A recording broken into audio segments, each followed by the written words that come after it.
Weather Service in Paducah has issued a severe thunderstorm warning for north-central Massac County, Illinois, central Pope County, Illinois, southeastern Johnson County, Illinois, until 6:15 p.m.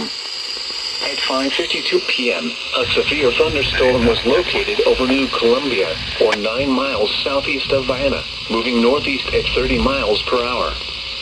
Expected hazards include 60 miles per hour wind gusts and quarter-size hail.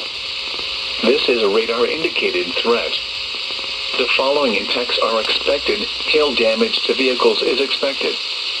Expect wind damage to roofs, siding, and trees. Locations impacted include Vienna, Golconda, Dixon Springs, New Columbia, and Simpson.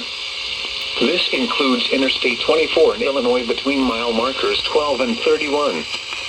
Repeating, a severe thunderstorm warning has been issued until 6:15 p.m. for the following counties in Illinois: Johnson, Massac, and Pope.